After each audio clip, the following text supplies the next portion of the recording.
Close highs and lows of Rick Pitinos' tenure as University of Louisville men's basketball coach. Marianne Girth, 1 unscrupulous underling is a problem. 2 is a pattern. Having already played the rogue assistant card with Andre McGee, Rick Pitino had run out of reasonable excuses when the FBI caught another University of Louisville assistant basketball coach allegedly conspiring to bribe the father of a 5-star recruit. He had to go. There is broad consensus about that.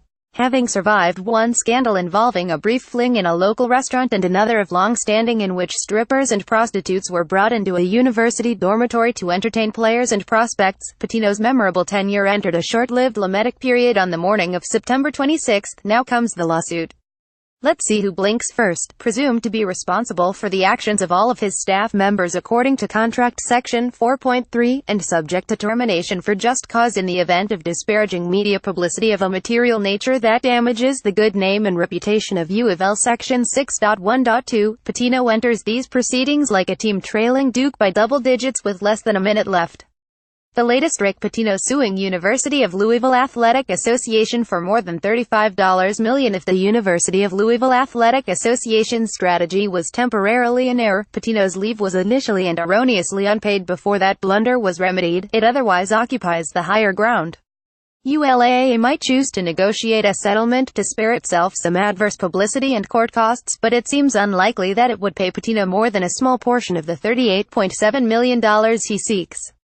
It seems unlikely, too, that Pitino wants to endure discovery and depositions that will surely revisit the Karen Cipher mess. It seems imprudent that he would invest so much energy and capital in a case that could be torpedoed by the testimony of some rogue assistant, runner, street agent, bagman, or one of the other parasites who populate college basketball. To run those risks for what looks like a legal long shot would seem rash, inconsistent with the astute calculation that has characterized Pitino's career. Yet it's also possible this case is not so much about money as it is about posterity, that Pitino is really fighting for his reputation, convinced that he is clean. It's at least conceivable that he could lose the lawsuit but gain some ground in the court of public opinion.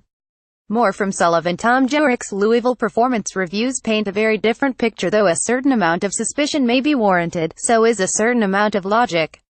Ask yourself this: would Pitino file this suit if he thought anyone facing prison could reduce their sentence by ratting them out? Moreover, could the U.S. Attorney for the Southern District of New York stage a higher-profile perp walk than a Hall of Fame coach caught in its investigation and being paraded in handcuffs? If Pitino has something to hide for his part in Brian Bowen's recruitment, it had better be carry concealed or the feds are sure to find it. Even if he has nothing to hide, that might not be enough to win his suit or avoid an NCAA suspension. Still, establishing his relative innocence might serve to shorten or eliminate a potential show cause penalty. It might enable him to get another job coaching college basketball. Background: Rick Pitino fired by University of Louisville Athletics Board. Related: read Rick Pitino's lawsuit against the University of Louisville Athletic Association. Though the Bowen case effectively cost both men their jobs, former University Athletic Director Tom Jerick says he continues to believe Pitino didn't know anything about it.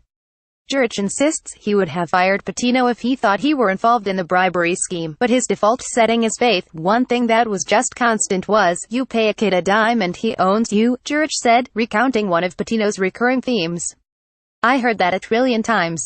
He never wavered off of that. If Rick Pitino can persuade people he meant that, maybe that's the judgment he's really after. Tim Sullivan, 5,025,824,650 Sullivan at CourierJournal.com. Twitter at TimSullivan714. Support strong local journalism by subscribing today. www.courierjournal.com. Tim Sullivan. Brian Bowen deserves some answers from University of Louisville. Close Postal said the athletics board was very thoughtful in its consideration of material presented by Rick Pitino's team. Astrid Hackersh.